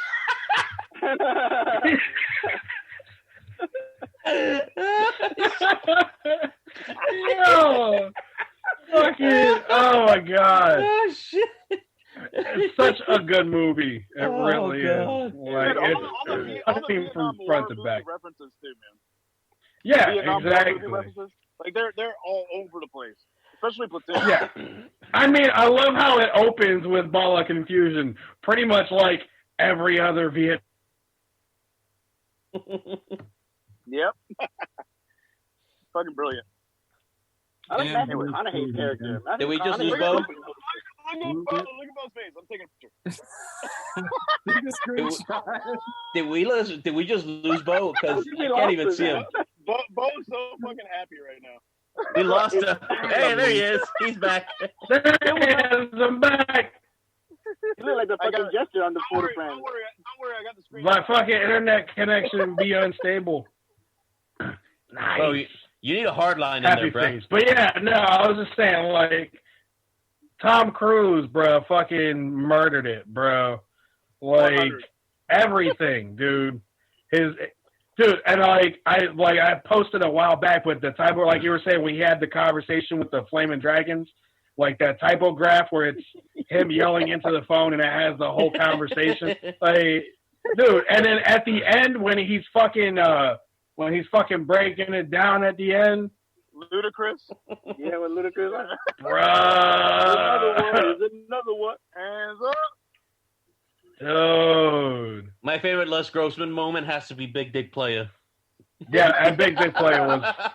Yeah. I'm saying, bro. With the G5 He does. Big Like- you got here, Big Red. He says he does that shit all the time. I use that line all the time. Big Dick Player. Big Dick Player. Yeah. Since that movie came out, I use that like 100 times a year at least. Like, I'll be like, Big Dick Player. Anyway. But and then how they introduce him too. where they get the funny enough the webcam, and he's like, okay, who's the key grip? Who's the key grip? Hey, you punch him as hard as you fucking can. Dude. And then the key grip is like, sorry. Wow. Dude. Like, that right there sets the tone too, as if the chaos in the opening and him not being able to cry, like if that didn't set it off enough, that right there, that scene, man, bruh, fucking lost it when I saw that shit. But favorite scene though, fuck. Take a big step back. Literally. Fuck your own face. God, I honestly, I would have to say, fuck. It's a tough call because there's so many good scenes. I will say the breakdown when they're breaking Tug, Ben Stiller out of the camp. That back and forth is just like, I know who I am, but do you know who you are? Like, dude, that and how Jay Baruchel just ends the scene. He just goes, fuck it. We'll figure it out on the way. He just has this that whole. Fuck it, we'll just figure it out later. But like that whole sequence from like when they get there and he's talking his busted ass Mandarin, like talking about being constipated, bro. Like the whole. I'm a lead farmer, motherfucker. God. And when Al Pacino, fucking, oh man, God, booty sweat. I love pussy. Like, dude. God. But yeah, so score easily giving that shit a fucking a 9. Definitely 9. Right. Definitely 9. All right. You're up next, Joker. All right, so this movie had some interesting things to say about, like, I guess Hollywood overall. I think one of the subtle satirical things that they did, and if this was actually like planned to go out this way, it might have actually, like, shout out to Ben Stiller for fucking, like, I guess, masterminding it all. But the fact that Robert Downey Jr. did get the nomination for this, that's, like, almost satirical in itself. Yeah. It's like the whole fucking industry, you know? I guess, you know, it also was a little ahead of its time in the sense that it was the first gay rapper. Oh, yeah. And Al Pacino, you know? So, very true. And then they accepted him, like, you know, like the industry finally accepted him. He's like, even fucking Kirk Lazarus at that point. He's like, man, everybody a little bit gay type shit. Yeah, that show was fucking. God, man, there's just too many fucking moments. Bro. Here's a funny and hold on, I'm sorry, but god damn it, when they blew up the director. And he's fucking licking the head, bro. Oh, it's my flavored corn syrup. Oh. He puts it on the gun. Hello. That whole fucking. They don't fear death, man. Right. They don't fear death. So, also to me, bro, the timing of this movie. If this movie had been out like maybe a year or 6 months ahead of its premiere date, you could have seen the repercussions of this shit go south so quickly, because this movie, I think, dropped, a month before or after Iron Man. Think about that. Yeah. And then, like, Ben Stiller gave Robert Downey Jr. a chance before the Iron Man people. Or, was it Jon Favreau, right? Uh-huh. But but the thing is that, like, so already, because Jon Favreau had to fight to get RDJ on Iron Man, because the studio thought that he was going to be uninsurable. But also the fact that, like, there's this one tiny, like, time frame of 6 months where, like, if they would have seen Robert Downey Jr. play blackface before, or, like, off the heels of Iron Man, things could have gone a whole lot different for Marvel. That's that little fucking window right there. Other than that, Go ahead. Devil's Alleyway or Devil's Alley, whatever it was called. Yo, Satan's Alley. Satan's Alley. Forgive me, Father. Five Golden Globe fucking winners. The crying monkey. TV best crying monkey. Fuck, bro. Oh shit. And those trailers, bro. Those trailers. All right, so then. Yes. They play the ropes, man. So yeah, the movie had a lot of things. Of course, there was the problematic shit with the whole fucking never go full retard. But considering how much other shit, make me happy. Considering the fact, yeah, fucking Matthew McConaughey, bro. Tugger nuts. Tugger nuts.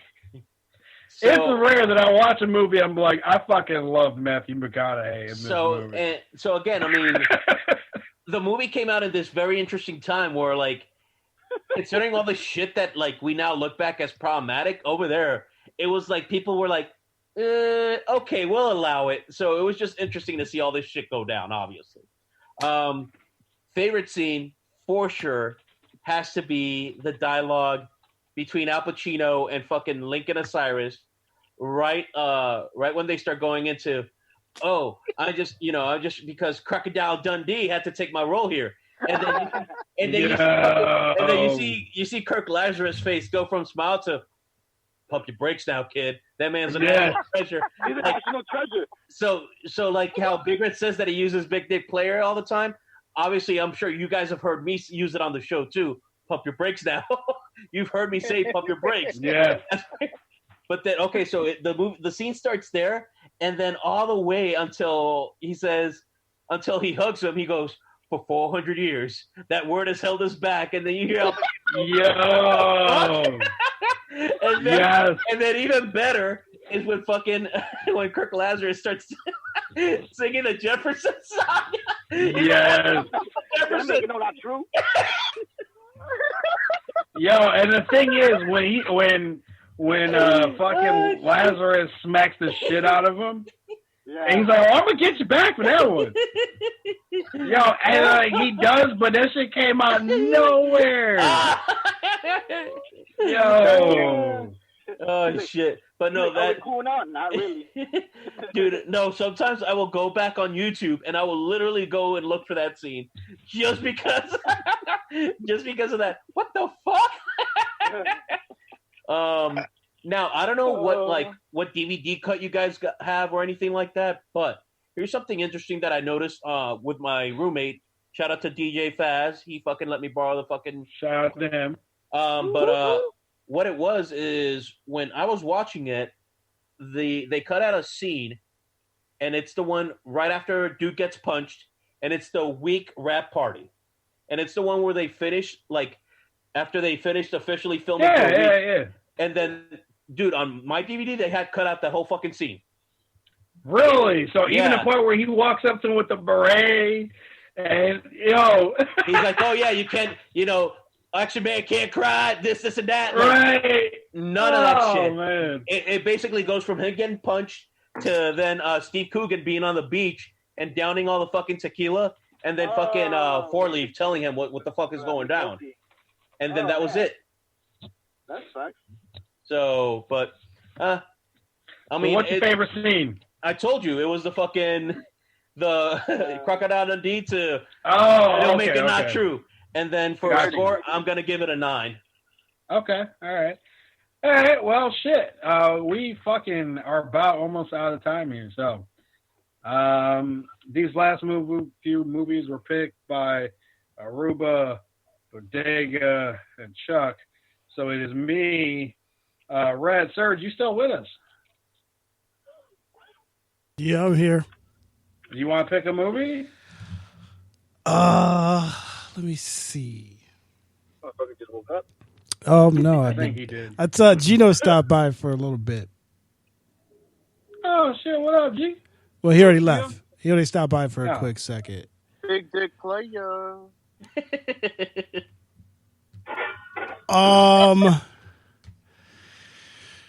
Let me see. I can't think of anything right now. All right. Well, Red, what do you got? We're doing V for Vendetta. Okay. Ooh, All right. yeah, V for choice. Vendetta. I can get behind that. All right. What do you got, Bodinks? What do I got?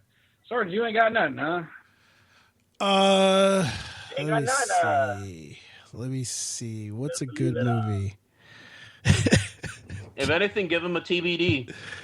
I can't think. Let me. I can't think of nothing actually, because I was just watching something the other day and I wanted y'all to watch it, but I don't remember if it was. No, it was a TV show actually. What? No, you know what? Watch that movie I was telling y'all about. Which one? It's called Literally. Shut Up, Little Man. Okay. Shut up, little man. When's that on though? I don't know. I got it on Fire Stick. It's on Amazon. Okay. What about the Nick Cage one, man? It's all crazy. What the fuck was that, Paul? Oh, Mandy. No, that's not yet. We're not doing that yet. Oh yeah, we gotta wait until the anniversary. Yeah, at this point, it's only going to be better if we wait until the 1 year anniversary. I got you. What's it called again? Point. Shut up, what? Shut up, little man. It's a documentary. Shut up, little man. Yeah. Let's do it. Okay, all right. So we got Shut Up, Little Man, and we got V for Vendetta. And you know what? Yeah, I'm gonna keep it up with the really bad shit. Killer Clowns from Outer Space. God damn it! Oh shit! All right. Please. Killer Clowns from Outer Space because it's on Netflix. So very simple.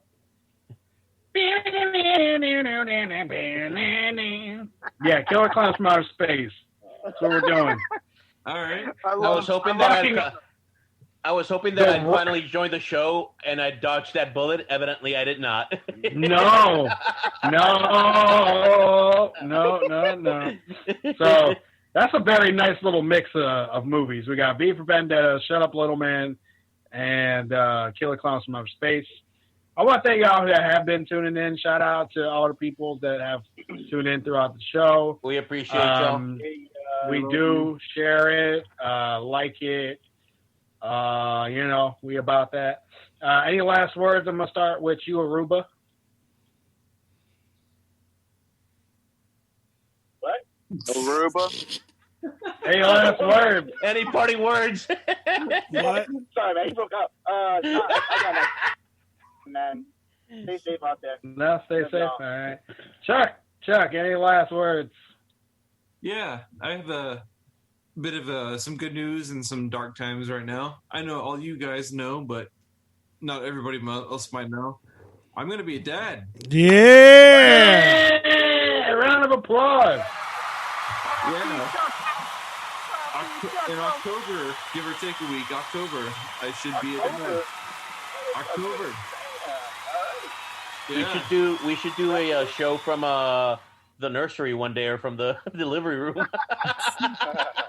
Right, that would be dope. Nah, but we could though. What the fuck are your friends doing here? Hey, we're a family, man. Right? Congratulations. Charlie's over there dying. All right, what about you, Rad? What you got? Any last words, sir? Just keep it pimping, big dick players. I like it. All right, Joper. All right, just be positive. Throw a little bit of kindness out into the world and shit, considering all the things we're going through. That being said, fuck GameStop. Yeah, I just know where I went there with that. Shout out to Wave Theory, DJ DFaz, and as always, stay hydrated so we don't thirst for these hoes. I love it. All right, y'all. The FooL and Friends. Thank y'all for tuning in. Thank y'all for joining us here. Thank y'all. On the FooL Ohio radio page, Spotify, Spreaker. Sir, you got a song for the Spreaker? Do I got it? Yeah, I guess I could play a song. Yeah. Yeah. Throw on a song. But yeah, so check us out. Y'all know how we do every other week. Thank y'all for joining us. We'll be live again, and it'll be a good time. The FooL and Friends is both FooL capital. I want to thank y'all for tuning in, liking, sharing, subscribing, all that shit. I love y'all. Fuck it. Peace. Take it away, Serge. Take it easy. Thank y'all.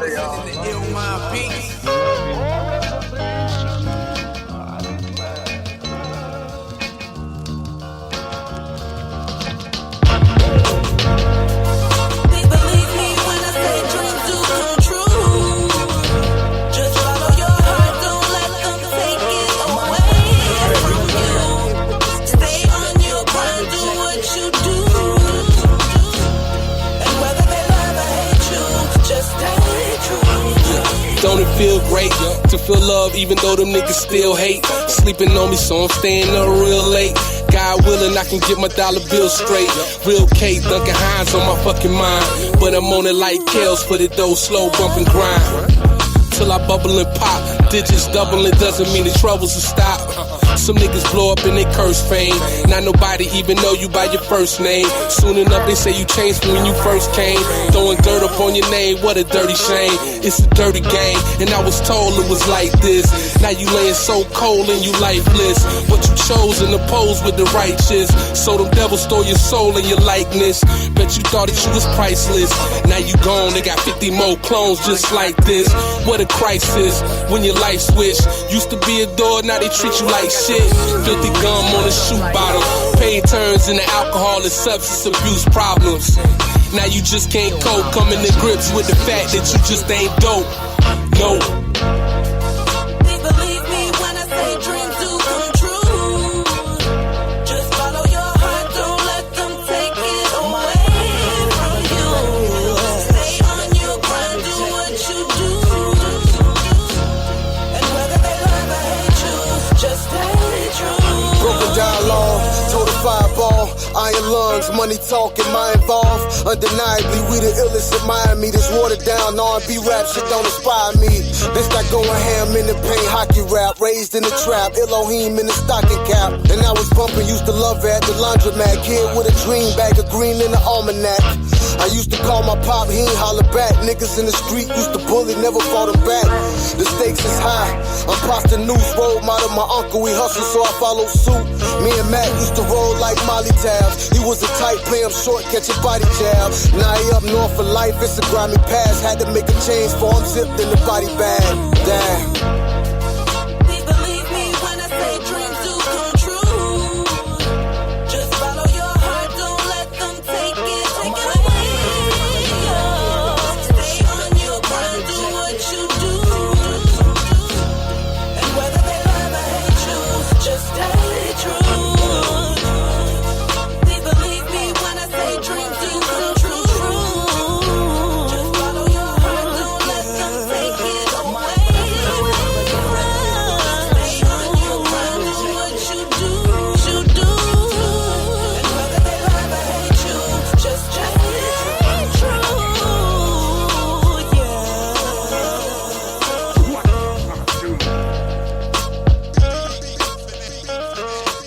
What?